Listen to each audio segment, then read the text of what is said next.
माधव, अश्वत्थामा को घेरने की योजना क्या है? हमारी योजना तो कब की प्रारंभ हो चुकी है पार्थ।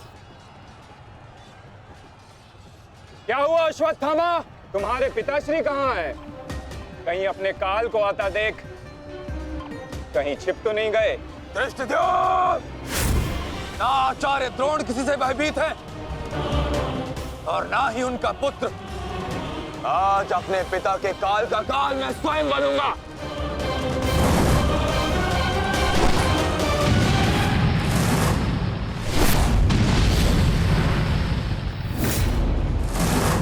बस इतना ही सीखा है अपने पिता से? आओ अश्वत्थामा, आज मैं तुम्हें जीवन का पाठ पढ़ाता हूँ। भाग कहाँ रहे हो कायर? साहस है तो द्वंद्व करो। सारथी, पीछा करो।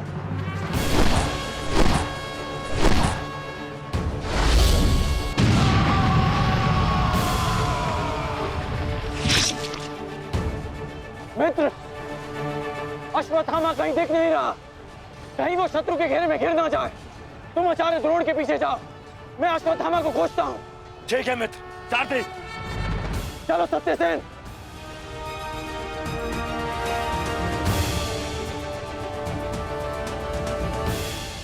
तुम मेरे पिताश्री के काल हो, मेरे नहीं।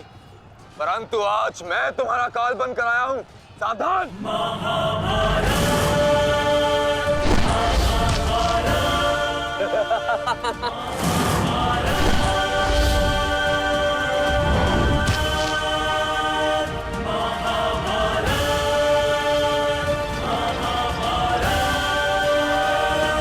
अच्छा हुआ कि पिता और पुत्र दोनों एक साथ मेरे सामने आ गए।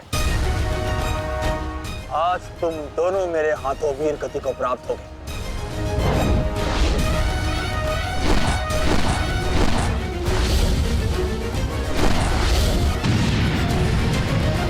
गुरुदेव, आज तो आपने भीम से अश्वत्थामा को बचा लिया था, किंतु कब तक? अब चाहे हमारा वध कर दो, किंतु हमने भी आज संकल्प लिया है कि मृत्यु दोनों पक्षों में होगी।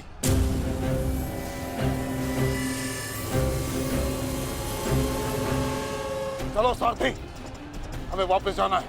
जिक्र करो। अश्वत्थामा का है? अश्वत्थामा कहीं दिखाई नहीं दे रहा आचार्य, परंतु कर्ण उसी की खोज में गया है। चलो सारथी।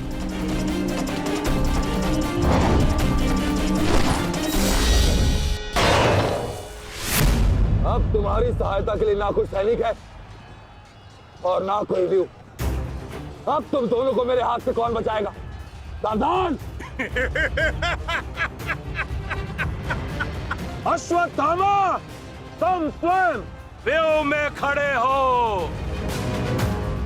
इस व्यू को शमशान व्यू कहते हैं। कदाचित तुम्हारे पिता ने तुम्हें इस व्यू के विषय में बताया ही नहीं होगा।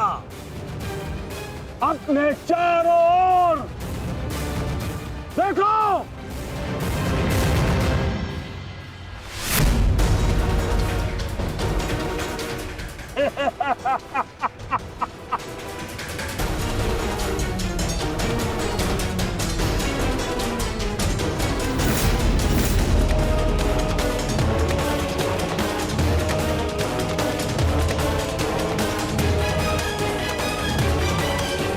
अश्वत्थामा, सावधान!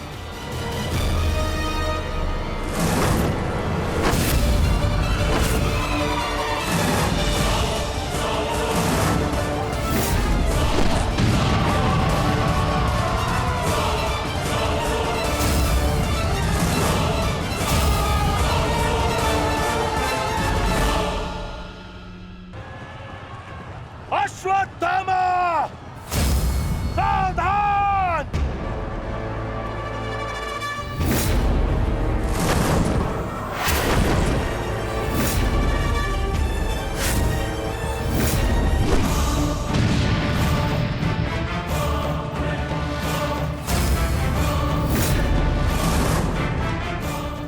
की चिता के लिए सजाई गई लकड़ी कभी कभी स्वयं को भी जला देती है धृष्टद्युम्न। अर्जुन, अंगराज कर्ण अश्वत्थामा की रक्षा के लिए शमशान व्यू में आ चुका है। हमारी योजना संकट में है।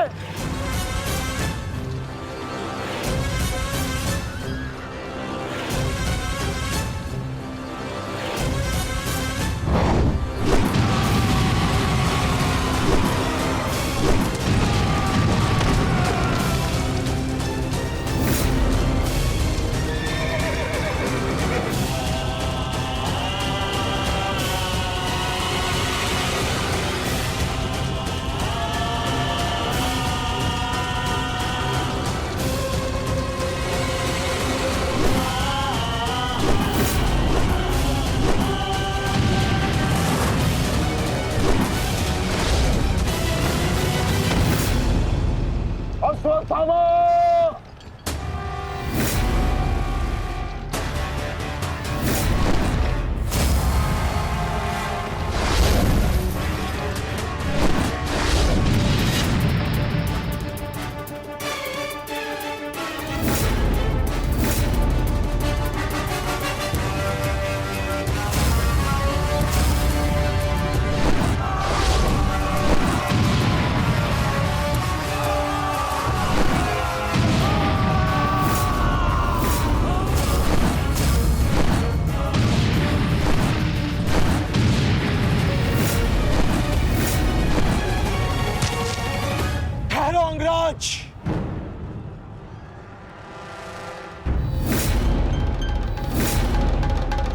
स्मरण है ना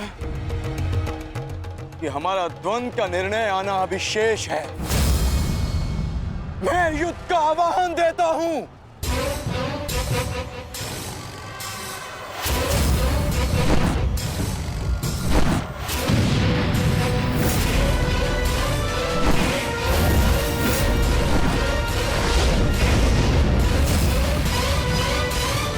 सावधान द्रुपद!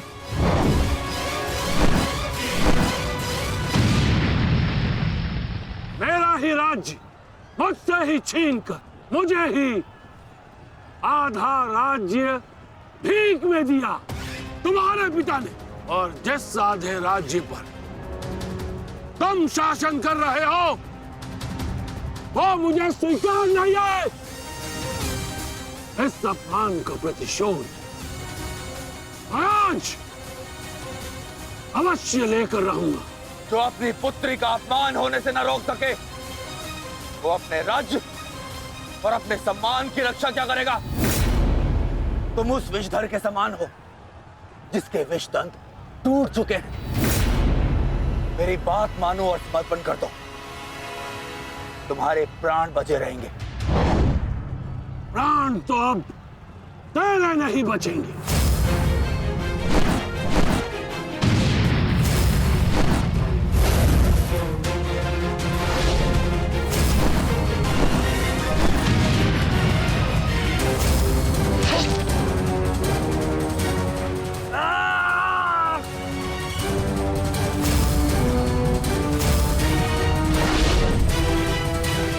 द्रुपद,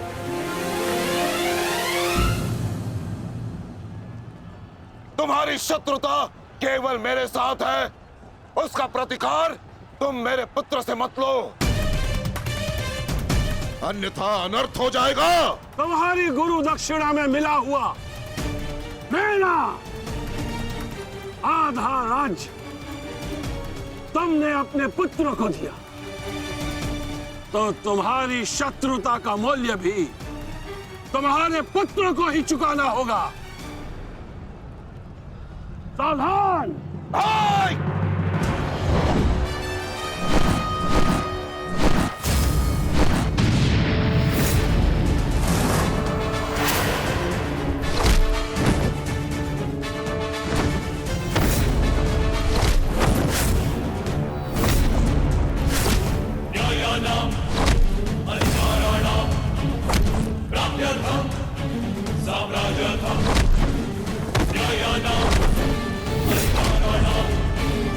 दुर्योधन, भीम ने तुम्हारे और 5 अनुजों का वध कर दिया है। और अभी उसकी रक्त पिपासा बुझी नहीं है दुर्योधन। और उस दिशा में देखो, द्रोण द्रुपद नरेश के साथ द्वंद्व में व्यस्त है। अब केवल तुम ही उस भीम को रोक सकते हो दुर्योधन, शीघ्रता करो। तो क्या द्वंद्व बीच पे छोड़कर जाओगे दुर्योधन? उसके लिए उनका अनुज पर्याप्त है। दोस्त, आप जाइए, इनके द्वंद्व की कामना मैं पूर्ण करता हूं।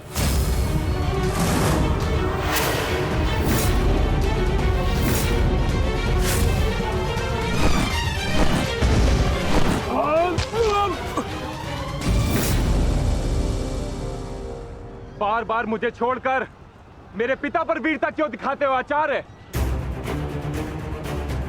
मुझसे द्वंद्व करो, मेरे जीवन का एक ही उद्देश्य है और वो है मेरे हाथों आपका वध। तब तक तुम्हें प्रतीक्षा करनी होगी धृष्टद्युम्न, क्योंकि जब तक द्रोण के हाथों में उसके शस्त्र हैं, स्वयं काल भी उसका वध नहीं कर सकता। और स्मरण रहे धृष्टद्युम्न, तुम्हारे साथ साथ तुम्हारे जीवन का ये उद्देश्य भी उपहास बन के रह जाएगा। शस्त्र त्यागने की क्या आवश्यकता है द्रोण? प्रेम, सम्मान, धर्म तो तुम पहले ही त्याग चुके हो। मेरे पिता तुल्य गुरु और अपने पिता महर्षि भरद्वाज पर तो तुम लांछन भी लगा चुके हो। तुम्हारी आत्मा तो कब की मर चुकी है द्रोण, कब की। अब केवल यह शरीर है, इसे त्यागने का समय आ गया है और वो समय अभी है। सावधान द्रुपद!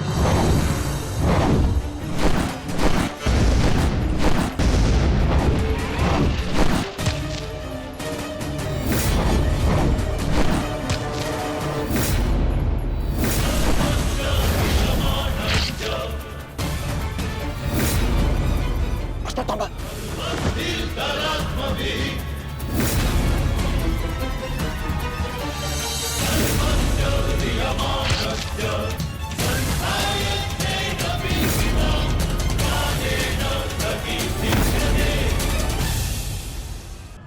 द्रुपद!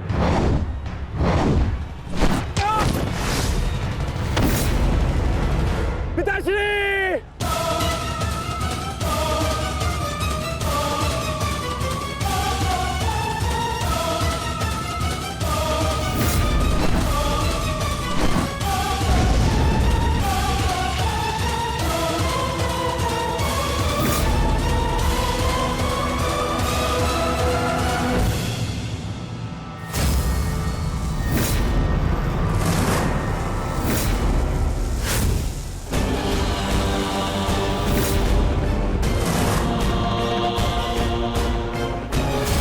सावधान अश्वत्थामा!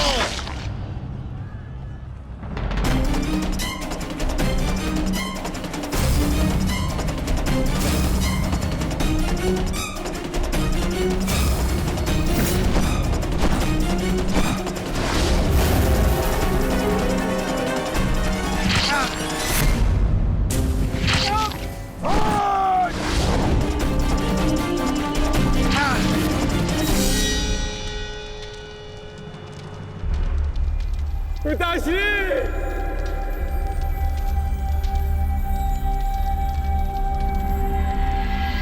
आचार्य द्रोण ने क्रोध में आकर अपने अग्नि शस्त्र से पांचाल नरेश को जीवित जला दिया है महाराज।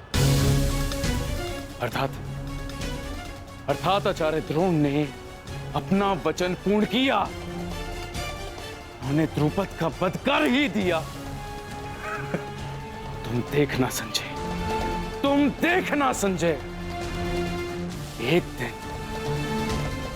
पांडवों का अंत भी निश्चित है। और दुर्योधन? दुर्योधन कहाँ है संजय?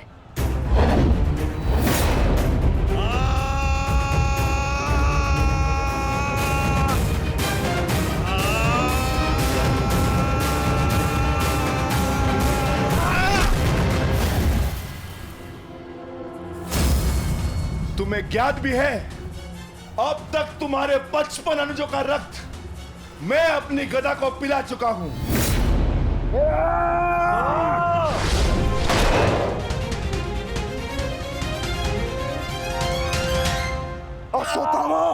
अश्वत्थामा, उठो उठो पुत्र, उठो।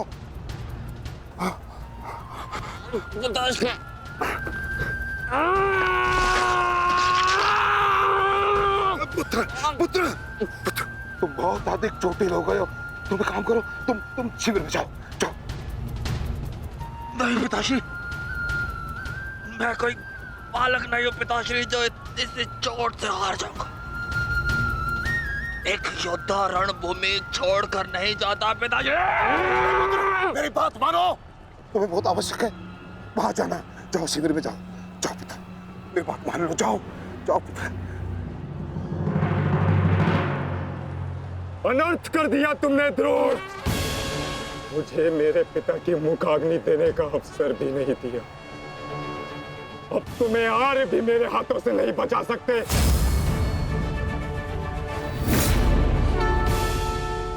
सावधान!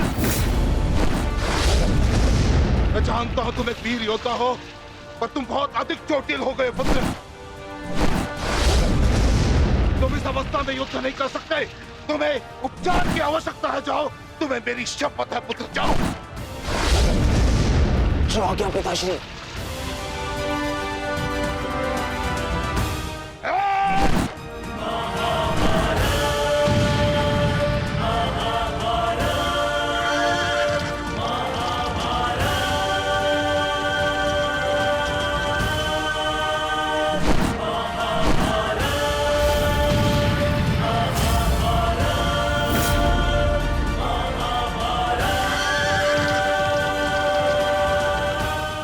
अश्वत्थामा जा रहा है पार्थ।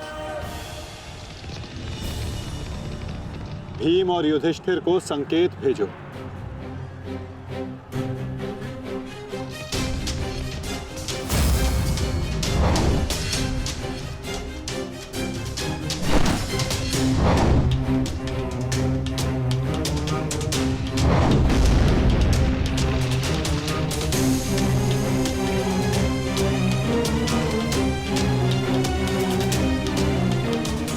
अर्जुन कोई संकेत दे रहा है।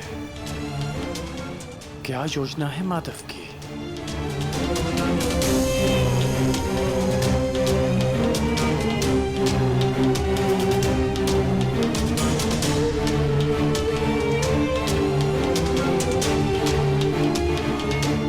जाना तो नहीं चाहता, परंतु माधव का संकेत है, मुझे जाना होगा। प्रतीत होता है तुम्हारे जीवन के कुछ प्रहर अभी शेष है।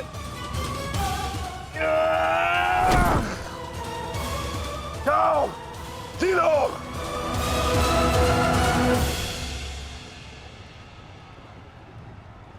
सारथी, आगे बढ़ो।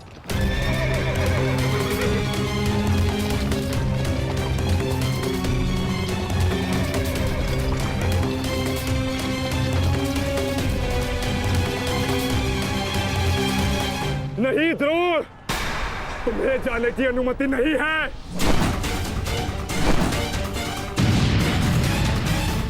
कर्ण, अश्वत्थामा की सहायता करो। वो बहुत अधिक जख्मी है और भीम उसके पीछे है। जाओ।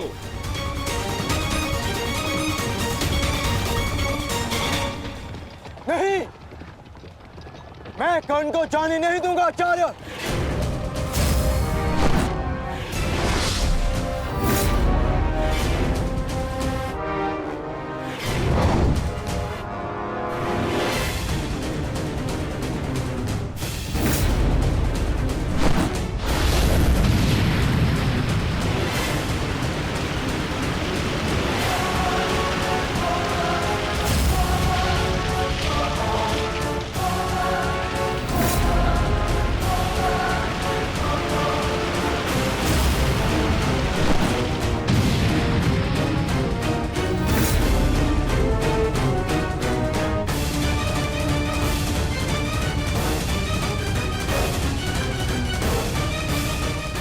स्मरण रहे पार्थ, यदि कर्ण अश्वत्थामा की सहायता के लिए वहां पहुंच गया तो हमारी योजना विफल हो जाएगी।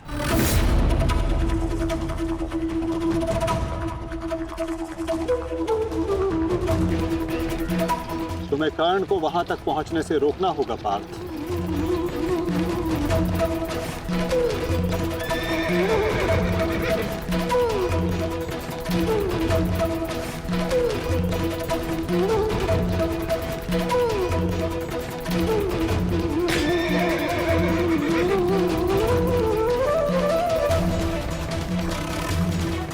हमें केवल अश्वत्थामा के साथ बने रहना है। उसे किसी भी परिस्थिति में अकेला नहीं छोड़ना है। सत्यसेन, शीघ्रता करो।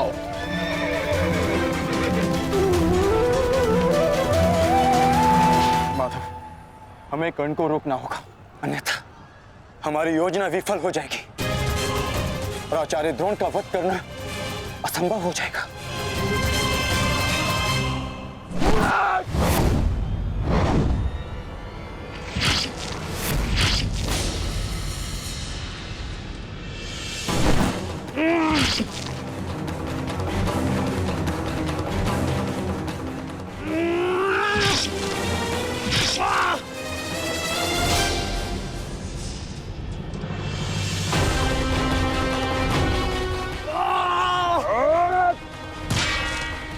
अभी भी समय है, लौटो।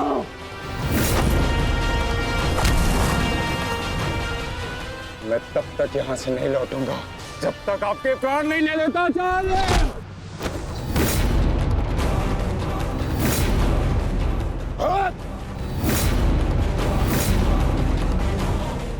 कहा था मैंने कि मैं पिता और पुत्र का वध एक दिन में नहीं करना चाहता, परंतु तुमने मुझे विवश कर दिया।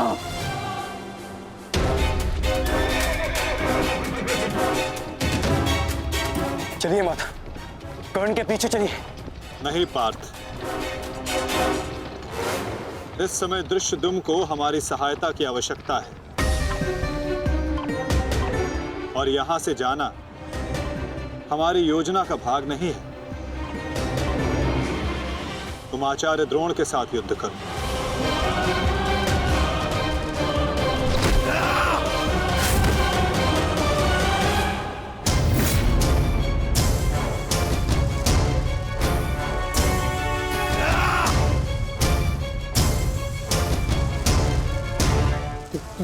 दूर हटो, मैंने कहा दूर हटो। मैंने तब प्रणाम ठीक नहीं होगा। दूर हटो। देखा देश, अंत समय आने पर भी कुछ मूर्खों की अकड़ नहीं जाती। उनकी अकड़ उनके मृत्यु के साथ ही जाती है।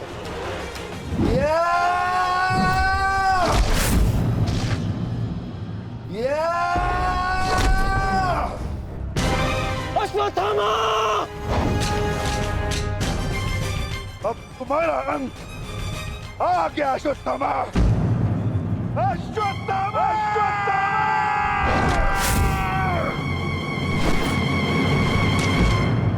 ये तो भीम का स्वर है। कोई ऐसा तो नहीं कि भीम अश्वत्थामा के साथ द्वंद्व कर रहा हो। शीघ्र अतिशीघ्र वहां पहुंचना होगा। भीम की गर्जना का आशय आप भी समझते हैं आचार्य कि ये द्वंद्व समाप्त हो गया है और इस द्वंद्व के समाप्त होने से प्रतीत होता है कि अश्वत्थामा का वध हो चुका है आचार्य।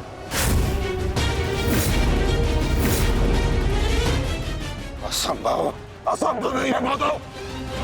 तो द्रोण का पुत्र अश्वत्थामा, और जब तक द्रोण जीवित है अश्वत्थामा को कुछ नहीं हो सकता।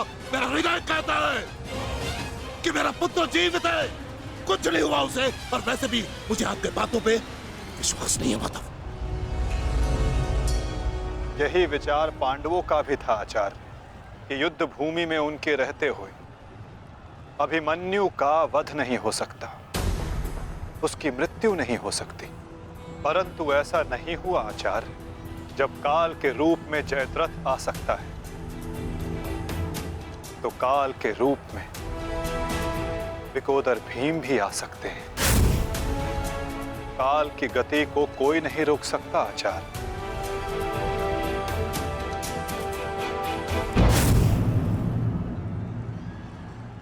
सावधान भीम!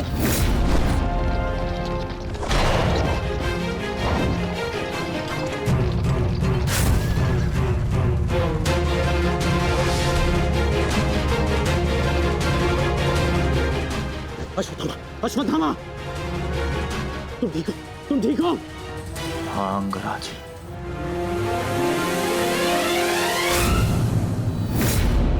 ये तो भीम पुत्र सुत्सुन है। फिर भीम कहाँ है? वो वही है जहां उन्हें होना चाहिए। आचार्य, आज कर्ण नामक कवच भी अश्वत्थामा की रक्षा नहीं कर पाया।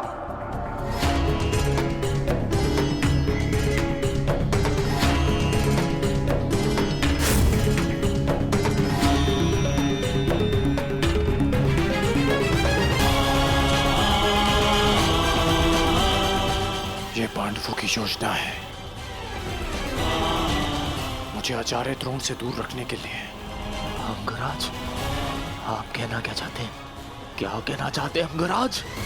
आज पांडवों का लक्ष्य तुम नहीं, आचार्य द्रोण है। असत्य है ये! मेरा पुत्र अभी तक जीवित है, कुछ नहीं हुआ उसे। सत्य कहो, सत्य कहो भीम!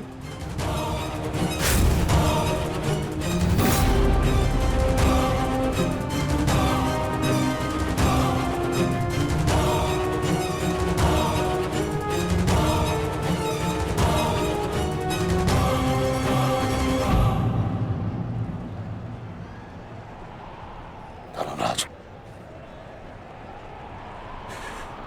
मैं तुमसे सुनना चाहता हूं, ये सत्य क्या है? कह दो कि मेरा पुत्र जीवित है। तुम्हारा उपयोग केवल मेरा ध्यान भटकाने के लिए था। मुझे इस बात का आभास क्यों नहीं हुआ? आचार्य द्रोण के प्राण संकट में है। चलो अश्वत्थामा, चलो। सत्य कह दो कि आज भी मेरा पुत्र जीवित है, कुछ नहीं हुआ उसे, कोई उसका वध नहीं कर सकता। कहता एक बार। युद्ध भूमि में तुम्हारा विकोदर भीम के साथ रहना अनिवार्य है युधिष्ठिर, क्योंकि आचार्य द्रोण जानते हैं कि विकोदर भीम असत्य बोल सकते हैं,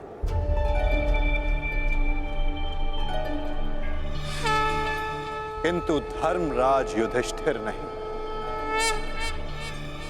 और वो ये सुनिश्चित करने के लिए तुमसे ये प्रश्न अवश्य करेंगे धर्मराज।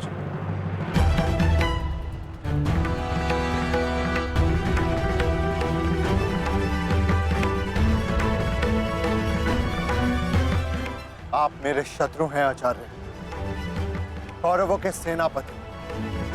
ये आवश्यक नहीं कि मैं आपके हर प्रश्न का उत्तर दूं। शीघ्र करो सत्यसेन। प्रश्न का उत्तर तुम्हें देना होगा धर्मराज। भले मैं कौरवों का सेनापति हूं, परंतु ये मत बोलो कि मैं तुम्हारा गुरु भी हूं। इसलिए सत्य तुम्हें कहना होगा, बताना होगा मुझे। मेरा पुत्र जीवित है और यही सत्य है, मुझे पता है। बता दीजिए आचार्य द्रोण को सत्य क्या है? अधर्म को उसके घर में पराजित करने के लिए अधर्म की चौखट पार करनी ही पड़ती है युधिष्ठिर। ये सत्य है आचार्य द्रोण कि भीम ने अश्वत्थामा का वध कर दिया।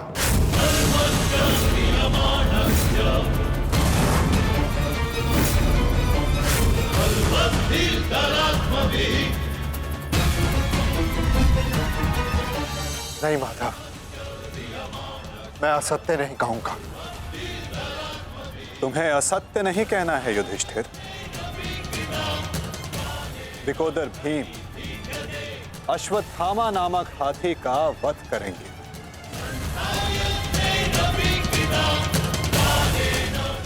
तुम्हें केवल ये कहना है कि अश्वत्थामा मारा गया। इससे ना तुम्हारा धर्म टूटेगा और हमारी योजना भी सफल हो जाएगी।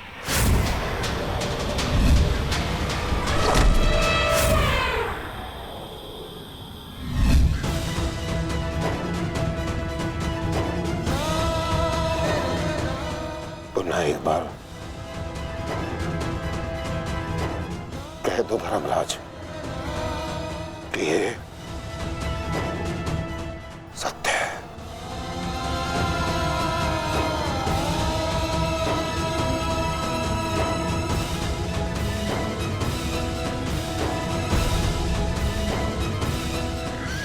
शीघ्र करो सत्यसेन। आपने बिल्कुल सही सुना आचार्य द्रोण।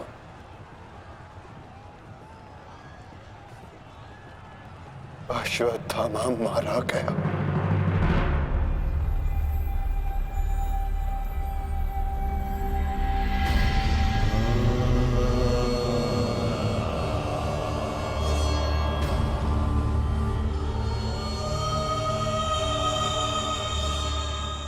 परंतु वो एक मनुष्य नहीं,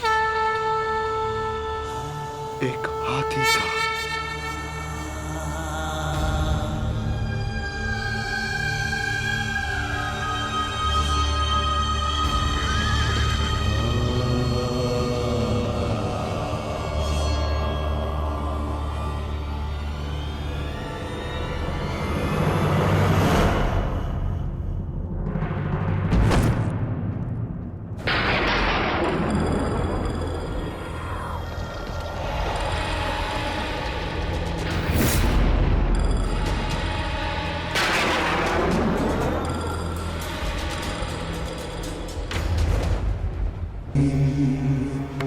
वरुणं च दिवम्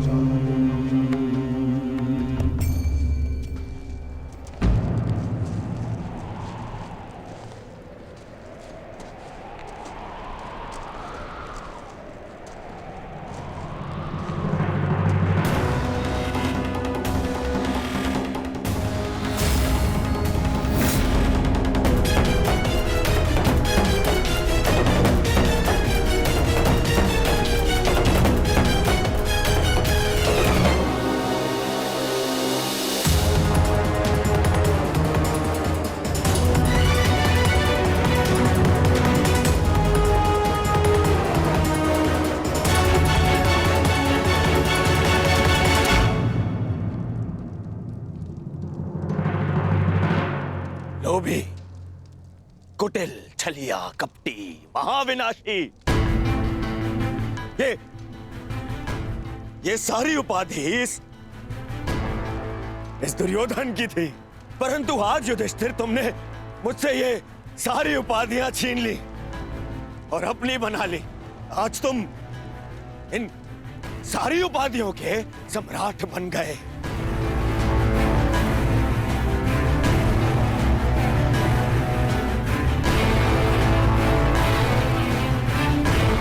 प्रणिपात सम्राट,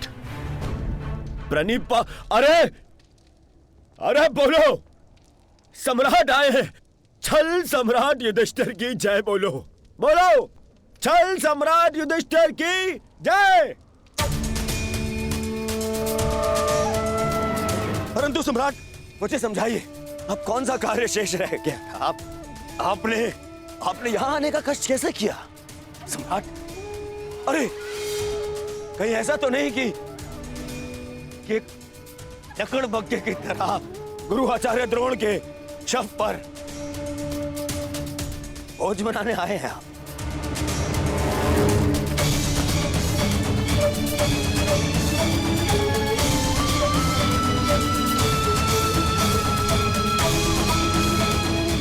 भोज मनाने आए हैं?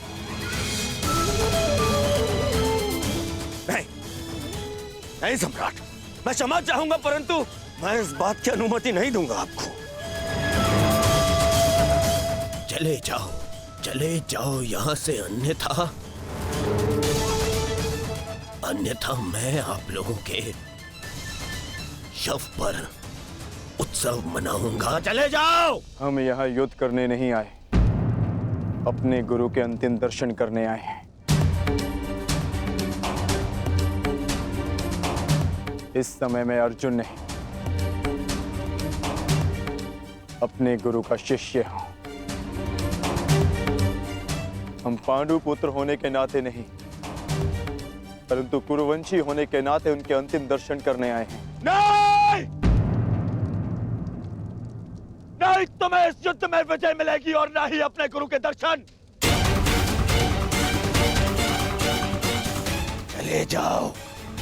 चले जाओ यहां से, अन्यथा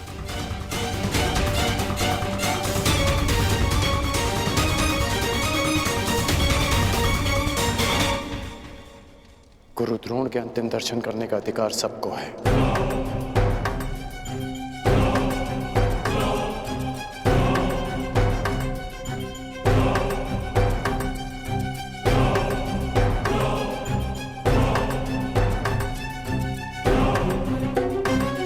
बहुत बड़ी गुरु दक्षिणा दी आपने अपने गुरु को।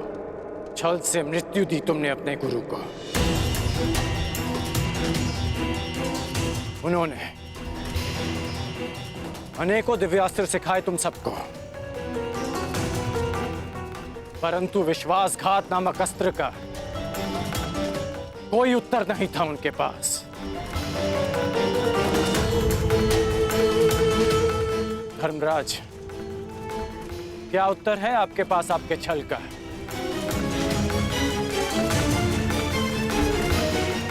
बताइए। मेरा चयन बिल्कुल ठीक था। दुर्योधन तुमसे बेहतर राजा होगा।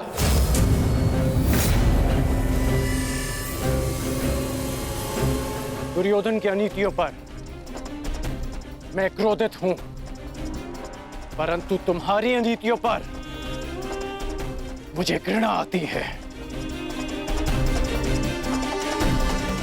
मित्र, शिष्य होने के नाते अपने गुरु के अंतिम दर्शन का अधिकार है इन्हें? नहीं, अंगराज ठीक कह रहे हैं मित्र।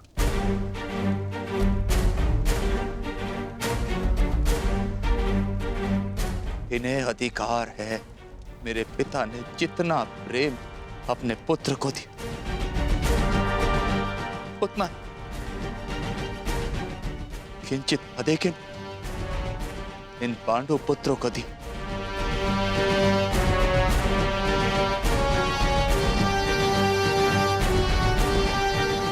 उससे भी अधिक इस अर्जुन को।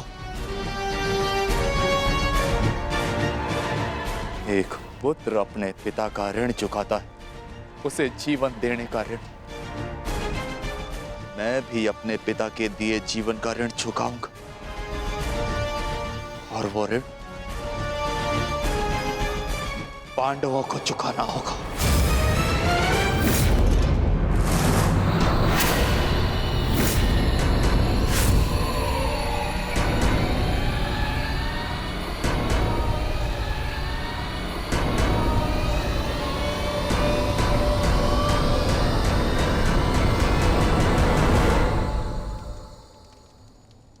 पापियों और दैत्यों की भांति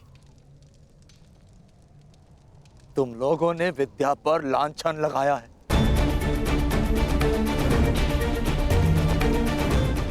ज्ञान का नाश किया है तुम लोगों ने, नाश। धिक्कार, धिक्कार है तुम लोगों पर।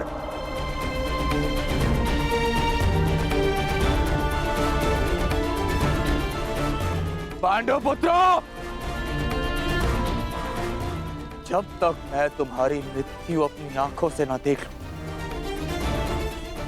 मुझे मृत्यु प्राप्त नहीं होगी। तुम्हारे वंश के साथ मृत्यु की होली खेलूंगा मैं। जिन बच्चों ने आज मुझे रोका, मैं उनकी सांसें रोक दूंगा।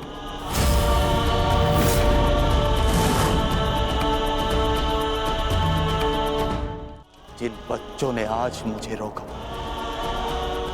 मैं उनकी सांसें रोक दूंगा।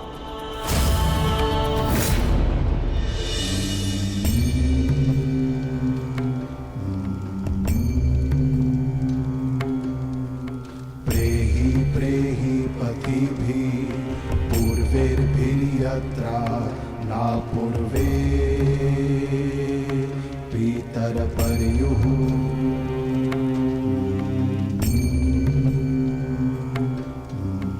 उभराजना स्वधया मदन्तायमं पश्यासि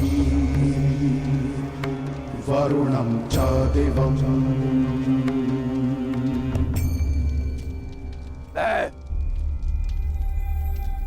द्रोण पुत्र अश्वत्थामा, ये प्रण लेता हूं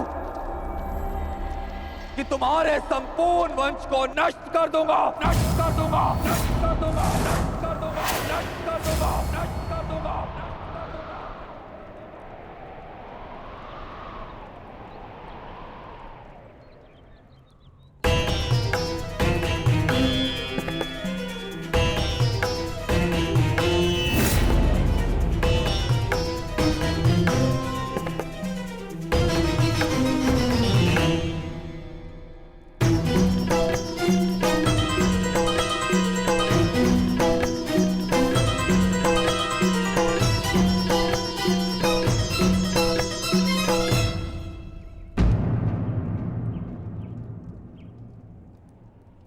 क्या सोच रही हो सखी? असंख्य चिताएं, असंख्य अग्नि जलकर भस्म हुआ मेरा मान, मेरा सम्मान, मेरा अभिमान, मेरे सभी संबंध, ये सब लाभ भी तो हानि को ही मिले हैं।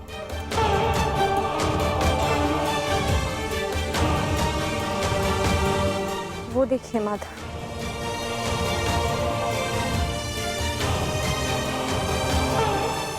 भ्राता धृष्टद्युम्न के जीवन का गणित संपूर्ण हुआ।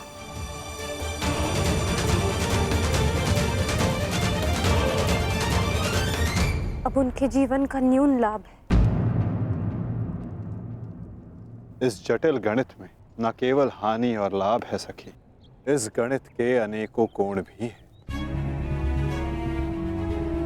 उधर देखो, तुम्हारी पुत्र वधू खड़ी है।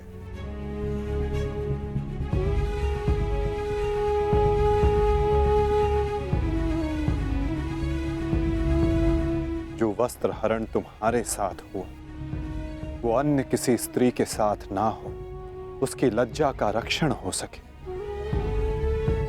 ये लाभ।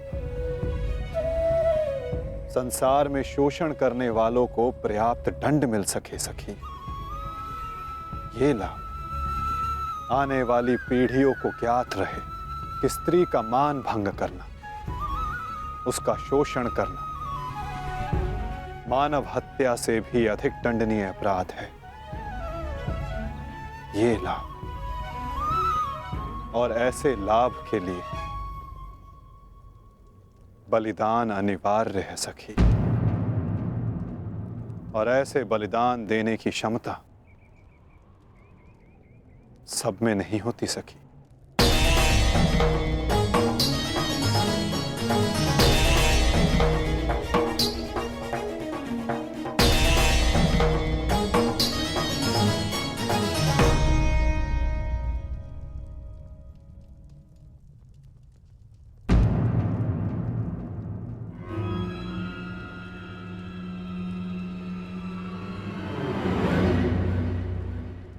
सुप्रिया का संदेश आया है भगतग्राम से।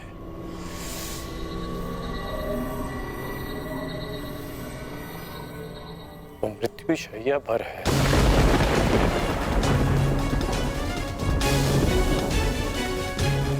इसमें लिखा है कि उसके पास अधिक समय नहीं बचा। हमें शीघ्र उसके पास पहुंचना होगा कर्ण। उसे तुम्हारी आवश्यकता है। हाँ, अंगराज, ज्येष्ठ ने संदेश भेजा है, आपको शीघ्र उपस्थित होने को कहा है।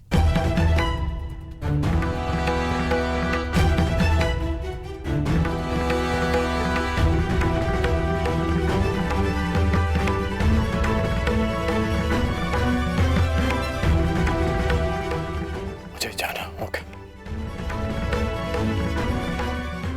दुर्योधन के पास जाना होगा।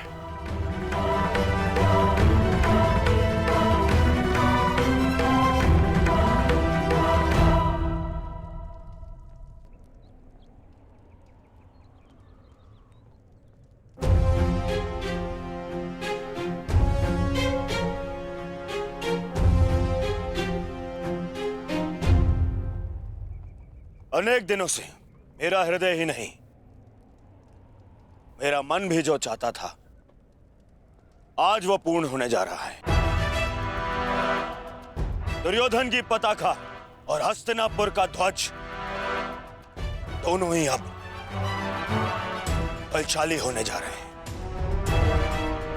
इस पताका की तीक्ष्णता और भी तीव्र होगी, क्योंकि इस पताका का नेतृत्व करेगा मेरा मित्र अंगराज कर्ण।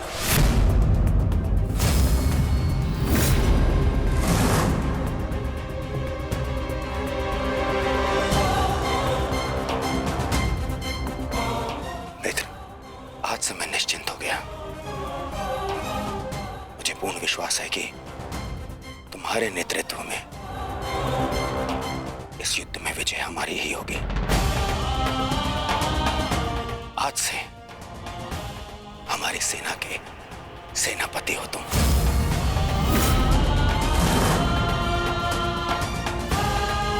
दुर्योधन, किसी दासी स्त्री के लिए पति चुन रहे हो या अपनी सेना का नायक चुन रहे हो? एक नीची जाति के व्यक्ति को तुम हमारे सर पे थोप नहीं सकते। किसी सारथी का पुत्र तुम्हारे उपकारों के बीच पे बना राजा मैं नहीं मानता कि ये सेनापति बन सकता है, क्योंकि पलतरन पैरों में शोभा देते हैं, ना कि मस्तक पर। मेरे होने वाले सम्राट, और हाँ अंगराज कर्ण, देखो तुम दोनों बुरा मत मानना। प्रश्न केवल ये नहीं है कि अंगराज सूत है या क्षत्रिय। प्रश्न तो ये है कि सेनापति पद किसे मिलना चाहिए। सेनापति पद के लिए आवश्यक क्या होता है? बुद्धि और शक्ति। और अंगराज, आपके बुद्धि पर किसी को कतई संदेह नहीं ना, परंतु संदेह है तो केवल और केवल आपकी शक्ति पर। अंगराज अभेद थे, अब नहीं है। कवच और कुंडल भी था इनके पास, अनेकों अस्त्र थे जो अब नहीं है, जो अब अंगराज खो चुके हैं। और हाँ, खास बात तो यह है, अर्जुन के लिए जो अस्त्र था वो भी आप खो चुके हैं। तो इसका पूर्ण अर्थ यह है दुर्योधन कि अंगराज अब उस बूढ़े शेर की भांति हो गए, जिसके दांत भी टूट गए हैं और पंजे के नाखून भी झड़ चुके हैं।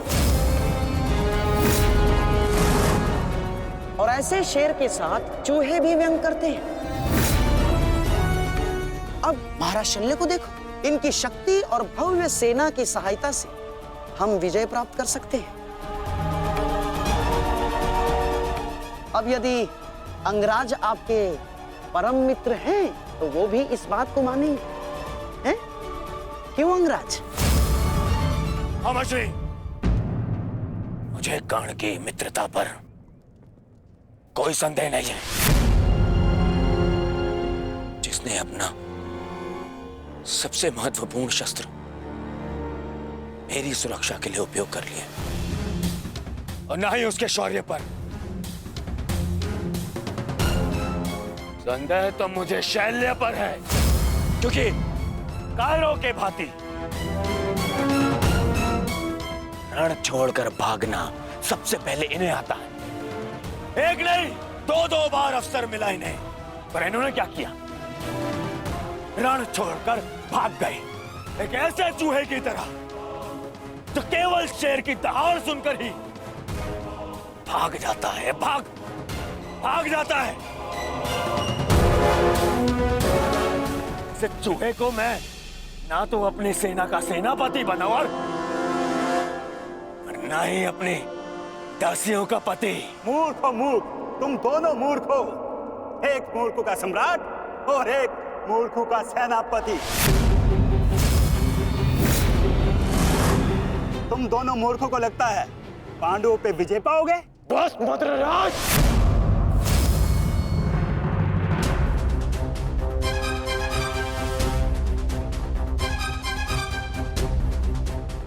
मैं भले ही छोटी जाति का हूं, परंतु तुम्हारे कार्य और तुम्हारी जीवा मुझसे भी निचली जाति के हैं। तुम्हें मेरे माता पिता का ऋणी होना चाहिए कि उन्होंने मुझे अच्छे संस्कार दिए, नहीं तो अभी तक तुम्हारी जीवा मेरे पैरों के नीचे होती।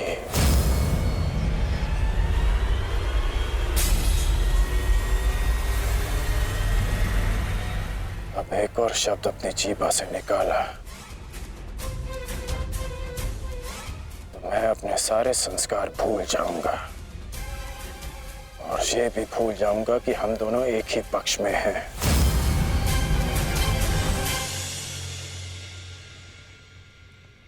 कुछ भी कह लो, कुछ भी कर लो, जब तक तुम सेनापति हो मैं नहीं लड़ूंगा।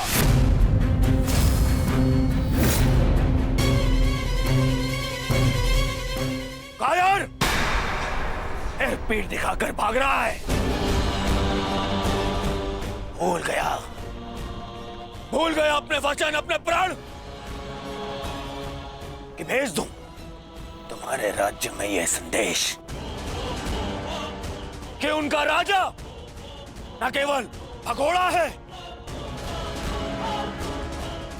पर अपने वचन भी नहीं निभाता।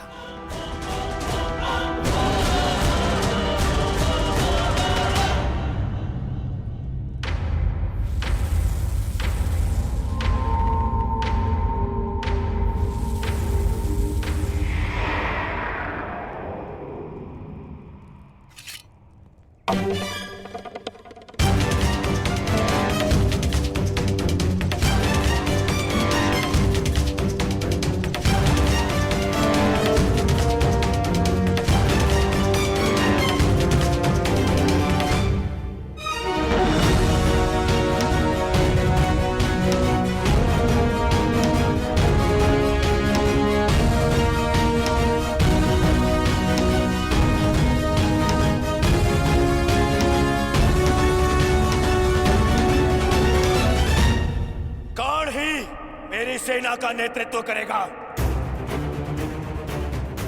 उन पांडवों ने केवल छल से हम पर विजय प्राप्त की है।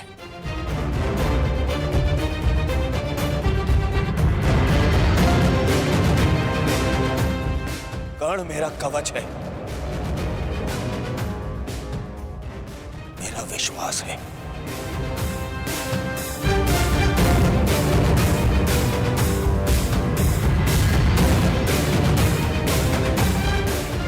और कल मेरे विश्वास की विजय होगी,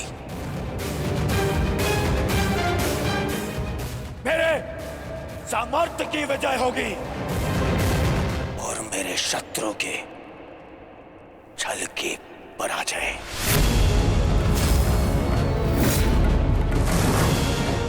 अंगराज कर्ण की, अंगराज कर्ण की, सर सेनापति की, सर सेनापति की।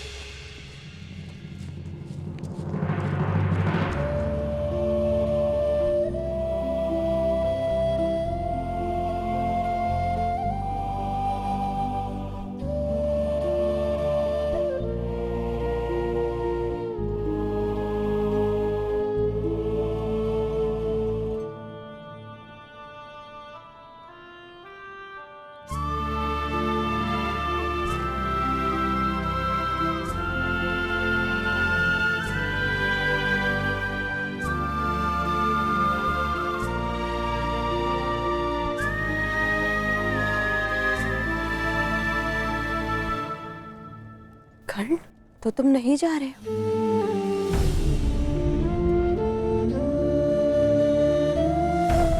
कर्तव्य का बंधन अपनों के बंधन से बड़ा होता है वृषाली। मेरे परिवार के लिए मैं अनेकों परिवारों का विश्वास नहीं तोड़ सकता। सेनापति का कार्य एक पति के कार्य से बड़ा होता है।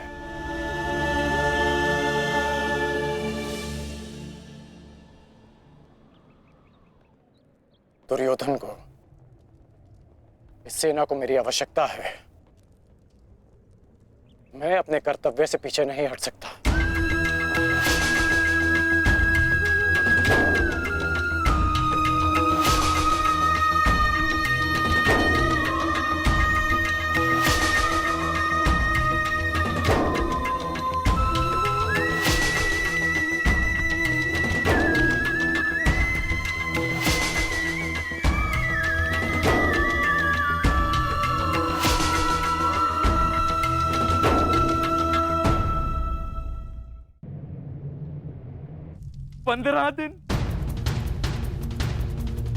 मात्र 15 दिन पूर्ण हुए हैं इस युद्ध के संजय, और इन 15 दिनों में मैंने अपनी सारी शक्ति, सारे सहारे खो दिए हैं।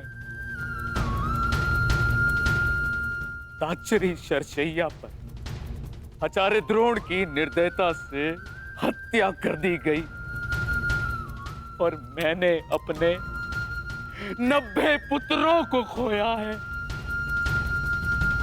अब और क्या खोना शेष है? क्या मैं अपने 10 पुत्रों को भी खो दूंगा? जब मेरा कुरुवंश ही समाप्त हो जाएगा, जब मेरा पिंड दान करने के लिए कोई नहीं रहेगा, तो क्या लाभ ऐसे विजय का, और क्या हानि ऐसे पराजय से? ये कैसा अकाल आया है संजय, जिसने मेरे कुरुवंश के वृक्ष की सारी शाखाओं को सुखाकर रख दिया। किस काम की? इस प्रकार से अपनी आशा को मत खोइए महाराज। युद्ध अभी शेष है, और अंगराज कर्ण ने आज ही सेनापति का पद संभाला है महाराज। वो अपने वचन को अवश्य ही पूर्ण करेंगे, और जब तक अंगराज कर्ण जीवित है महाराज, तब तक कुरुवंश के वृक्ष को कोई नहीं सुखा सकता महाराज।